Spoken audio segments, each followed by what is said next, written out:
soo dhawaada qaybtii saddexaad ee sheekadii waa suge iyo warsame socdaalkii 30 maalmood.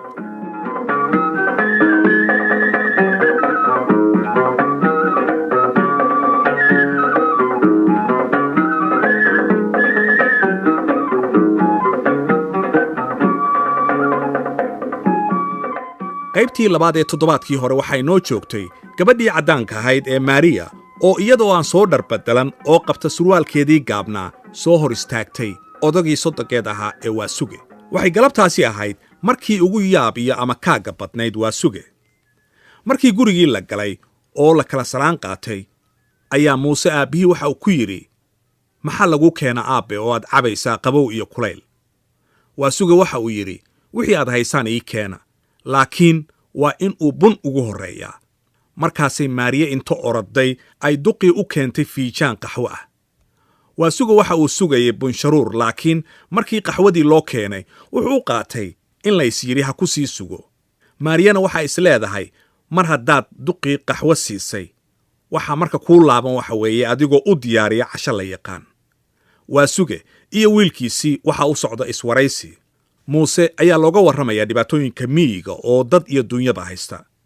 Salaadii maqrib ayaa la gaaray.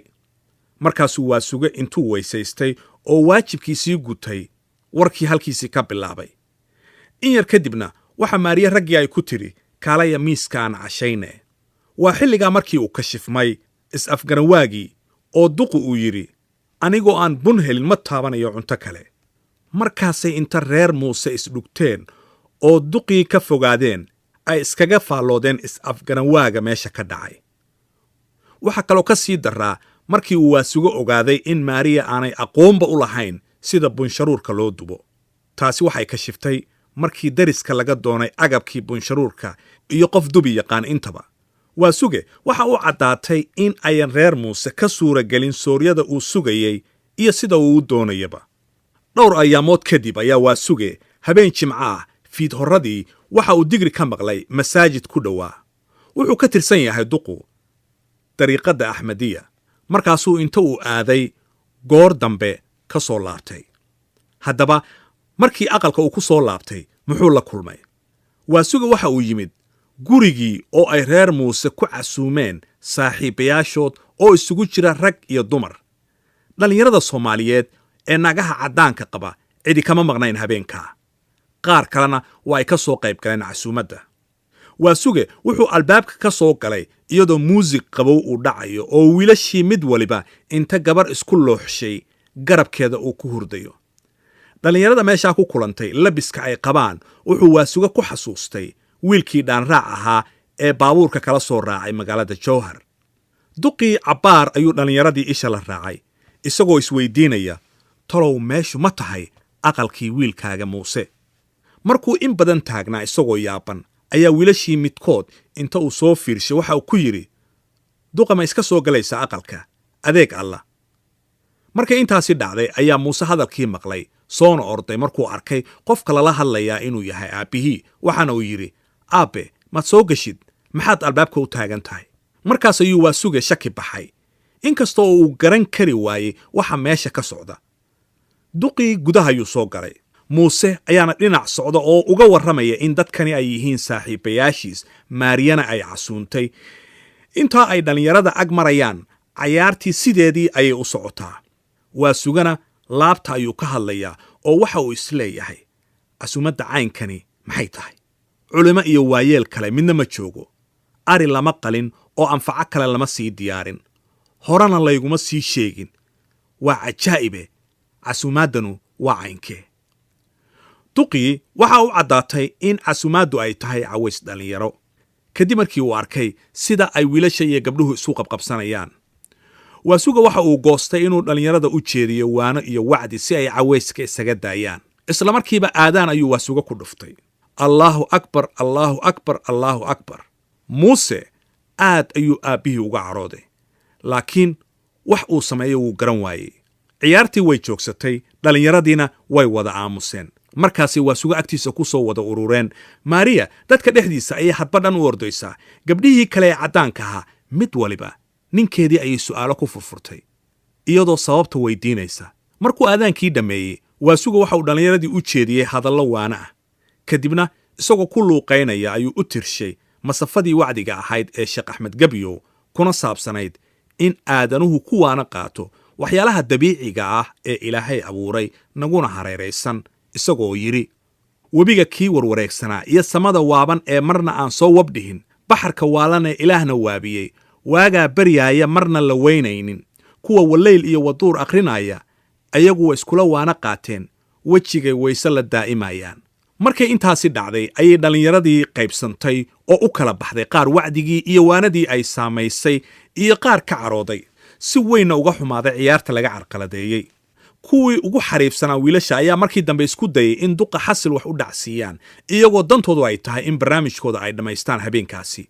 laakiin wiil yar ayaa xaajada qarribay oo inta si lama filaana hadalka u qaatay duqii ku yidhi adeer annagu inta yar ee aynu adduunka joogno waannu tumanaynaa aakhirada aad sheegaysid yeelkeed waasuge aad ayuu weertaasi ula fajacay ilaa hadalba uu ka soo bixi waayo markuu xoogaa aamusnaa odagii ayuu inta yaab madaxa la ruxay dhowr jeer ku celceliyey hadalkii uu wiilku yidhi ee ahaa aakhirana yeelkeed hadal waana ah ayuu waasuga ku dheeraaday wuxuuna dhallinyaradii tusaaleeyey inuusan ilaahay dadka u abuurin in qof weliba uu ku kaco wixii ay naftiisu jeclaato markuu in badan waxyaalaha diintuna fartay u faaninayay waxyaalahay naga reebtayna uu u caynayay ayuu ugu dambayntii dhallinyaradii u tiriyey baydad ka mid ah masafo kale oo sheekh axmed gebyow uga faallooday waxyaabaha aakhiro qabsan doona qofkii aan camal wanaagsan falin inta adduunyada uu joogo waxaana uu yidhi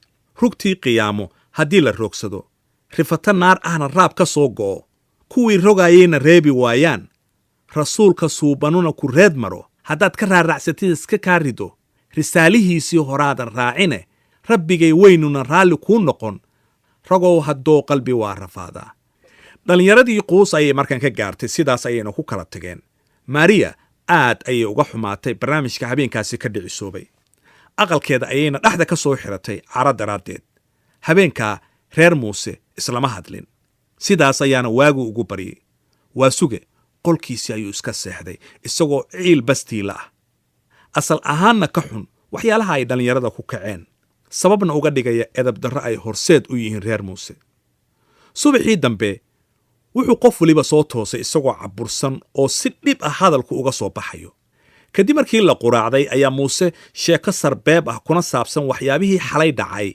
uu u bilaabay aabbihii maariya kama qayb qaadan sheekadaasi maxaa yeelay waxay si weyn u dareensanayd inayan isfahmi karin iyada iyo duqwaasuge muuse marka uu sheekada bilaabayey waxa u barbaryeelay bal in si aan rasmi ahayn ee iskamaandhugad ah aabbihii ugala tashado xaajo uu maalmahaasi ku tallamayey maariyana ay la ogeyd muuse markii uu is yidhi duqa caradii waa ay ka degtay ayuu si qabow u yidhi aabbe waxaan jeclaystay inaan kula socodsiiyo kaalana tashado ra'yi aan go'aansannay aniga iyo maariya kuna saabsan inaan shaqada dawladda ka tago dibaddana iska aadno waxay ila tahay ayuu yidhi muuse inaad adiguba garan kartid sababta noogu kalifaysa umuurtaasi maxaa yeelay waxaan nahay dad doonaya nolol casri ah horena u bartay waxaa intaas noo dheer mar haddaan dibadda tagno walwal kama qabno xagga shaqada maxaa yeelay waxaan mar walba warqado ka helnaa maariye aabbaheed oo ah nin warshado leh inaan isaga u shaqayno markuu intaa yidhi muuse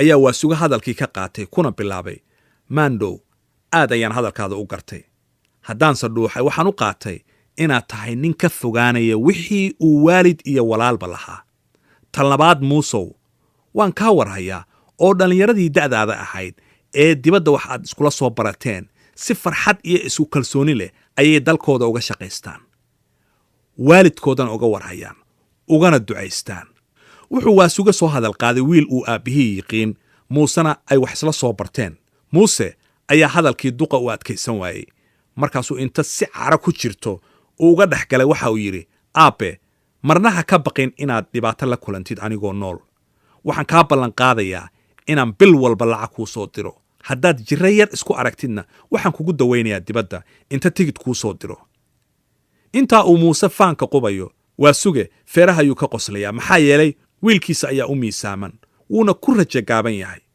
muuse oo faankii weli shubaya ayaa waasuge hadalkii qaatay oo wiilkiisii u jeediyey hadal isugu jira waano iyo canaan intaba. ugu dambayntiina wuxuu Waasuge hadalkiisii la kaashaday murtida Soomaalida isagoo Muuse u tirshay gabaygii Xaaji Aadan Afqalooc ee ahaa 7 tagay mid wali socdiya saaka waxa jooga saddexdaa waqti baa xaal adduun lagu sifeeyay soo noqod ma jiro shalay wixii saadufoo dhacaye waxa saa dambeetiyo barrina waa su'aal maqane waxay taladu kuu suuban tahay subaxa aad joogtaay. markuu wada hadalkii heerkaas gaaray ayuu Muuse iska dhigay nin waanadii qaatay. Waasugana waa uu ku farxay inkasta oo uu shaki weyn ka qabay. Waasuge 4 faataxa ayuu Muuse u maray, wuxuuna ugu duceeyay in dalkiisa uu ka shaqaysto, dadkiisana la noolaado, waalidkiisana uu ka ducaysto. sidaas ayaana hadalkoodii subaxaasi uu ku dhamaaday.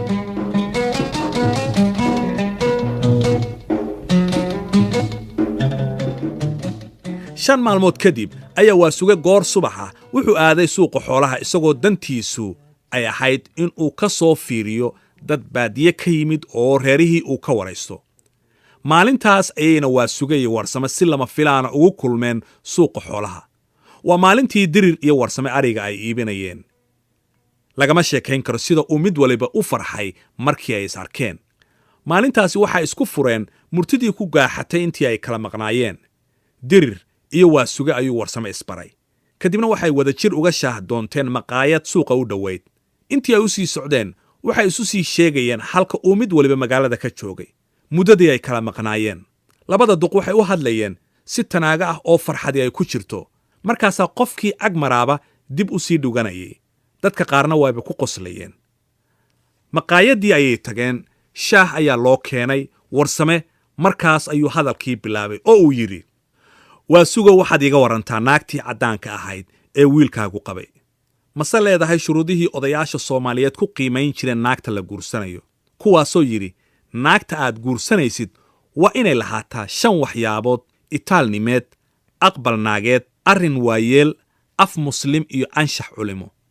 Waasuge ayaa markaa isagoo Warsame u jawaabaya si wanaagsanna hadalkiisii u dhuuxay inta shaahii ka baday oo koobkii dhigtay ku yidhi, wallaahi Warsamo haddii aan dambi iska dhowro, gabadhu waa qof aad u qurux iyo caqli badan, cilmiga gaaladana aad u taqaan sida la sheegayay. Waasuge cilmi waa u diinta Islaamka, wixii ka soo harana uma badanqado. laakiinse buu yidhi Warsamow, waxyaabo badan waa ka dhiman yihiin. waadna og tahay oo waxay Soomaalidu ku mahmaahdaa dad maceeb la yahay lama yidhaa ee macayntaa ayaa la yidhaa. haddaba Warsamow, haddaan si tifaftiran kuugu warramo waxyaabaha gabadhaa ka maqan waxaan ka soo qaadi karaa. bal mar waayo ma tukato, mar kale waayo ma taqaano sida bunsharuurka loo dubo. waxaa intaa ka sii daran waxay neceb tahay daacadda oo sidaan iskugu celinayay kuba wadna go'ay. haddiise aan Warsamow tixgeliyo heshiiska iyo kala dambaynta iyada iyo ninkeeda, waxaanba is idhaahdaa kuwani waa reer jannaadkii la sheegayay. markii halkaa marayso ayuu Warsame maahmaah gaaban ku tuurtay hadalkii oo uu yidhi, Waasugow waxaa sideedaba horay loo yidhi isqadaris qoys kuma dagaalo. Warsamow waxaa hadalkiisii ka qaatay Waasuge, si kale kuma garatida. marmar waxaa cuntada kariya Muuse. markaasaan ku xusuustaa maahmaahdii ahayd, rag waxa u wanaagsan nin tolkiis u nacasa oo aan raganimadiisa ku tijaabin, shisheeyahana u nacab ah oo ay ka baqaan, reerkiisana u naag ah oo aan danihiisa ka weynaysan. Warsame wuxuu aad ula yaabay markii la yidhi naagta oo iska fadhida ayuu ninkii cuntada u karinayaa. Warsame waxaa maskaxdiisa hantiyey sida ay Soomaalida ragga iyo dumarka ugu qaybiso hawsha, hadalka iyo hilibka. isagu wuxuuba eedda saarayaa Maariya oo ula muuqata inaysan ahayn naag gaari ah ama ay daacadnimo xumo ku jirto. wuxuuna u soo qaatay maahmaahdii ahayd, Ilaahow 5 waad uuntay ee maxaad 5 uga dhigin? geesi waad uuntay ee maxaad bir uga dhigin? fulay waad uuntay ee maxaad baalal ugu yeelin? deeqsi waad uuntay ee maxaad maalqab uga dhigin? bakhiil waad uuntay ee maxaad sumad ugu yeelin? naag xunna waad uuntay ee maxaad koor ugu xirin? ha laga cararay intaan cidba la moodin. iyadoo sheekadu ay isku duba dhacday ayaa dalaaliin iyo dad kale oo isdaba yaacaya maqaayadii soo galeen. markaasi odayaashii ismaqli waayeen, sheekadiina ay ka joogsatay. markii buuqii yaraaday ayaa Waasuge oo hadalkii sii wata waxa uu yidhi, Warsamow, umuurta iigu daran ee gabadhu ay iiga yaabiso waxay tahay mar kasta oo aan ka sheekaynayo murtida Soomaaliyeed, inta hadalka iska soo gasho ayay iyaduna soo daliishataa gabayo iyo heese afgaal ah oo uu leeyahay nin magaciisa ay ku sheegaysay Shakespeare. markii Warsame uu intaa maqlay ayuu qosol la raftay. tolow muxuu dhihi doonaa?